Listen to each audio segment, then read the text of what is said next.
Hello there, I'm Aarohi. Today's story is not just only a story, but my personal experience. It's the starting step of my life and my career. I'm now in my dream college. 2 weeks ago, me and my roommate Kavya shifted here in a new apartment. That night, I was in our living room watching a horror movie. The room was completely dark, lit only by the dim, flickering glow of the screen. Kavya was there too, sleeping nearby. An uneasy distance lay between us. Exactly at 10 p.m., her phone rang. The sharp ringtone sliced through the silence like a blade.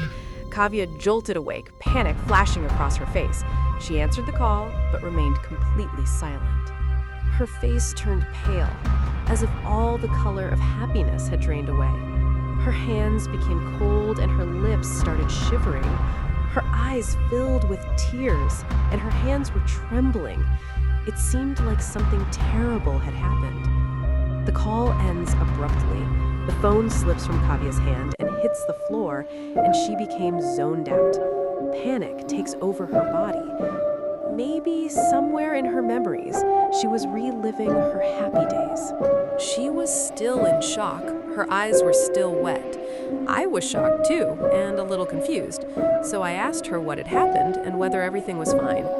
After hearing my words, she suddenly burst into tears.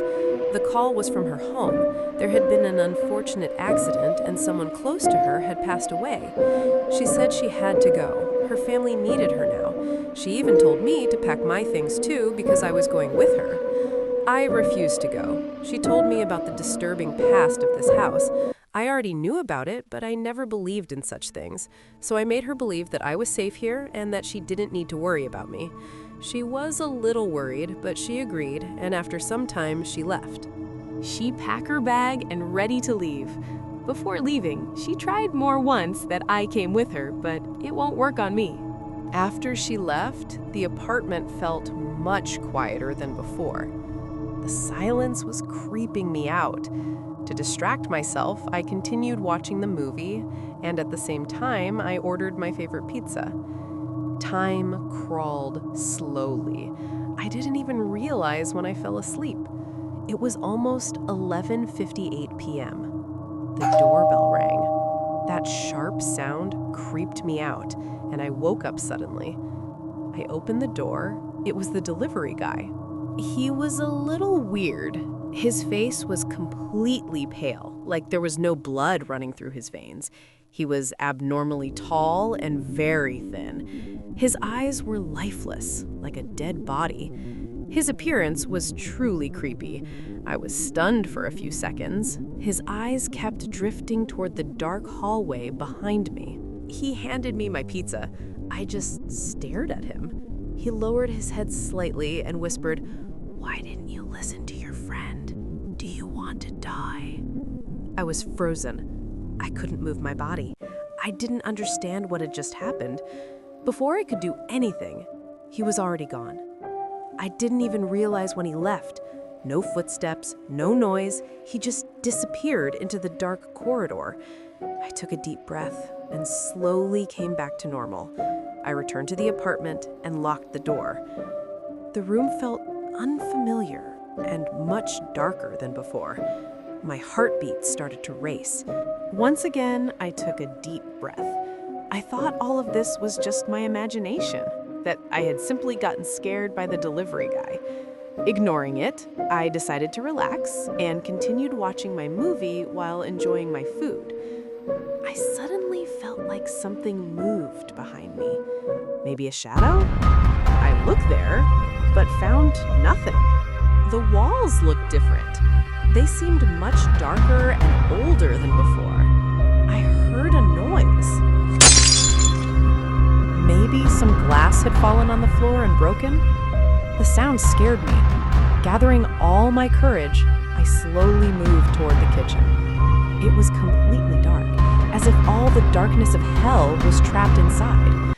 I reached my hand toward the light switch, and suddenly, I felt like someone or something was standing behind me.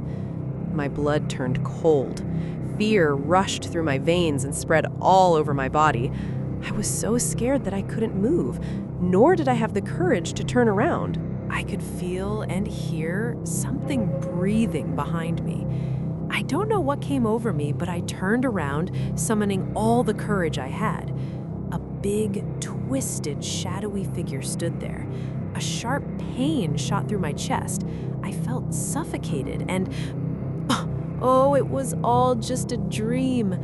It was 9:58 p.m. I was sweating with fear. My roommate was sleeping beside me, and the movie was still playing.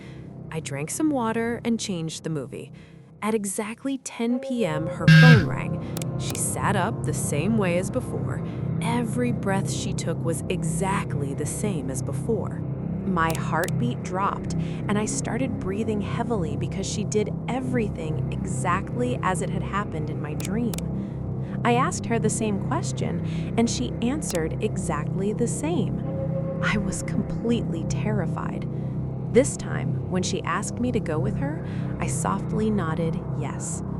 We packed our things and left the apartment together. I saw the same delivery guy crossing our path.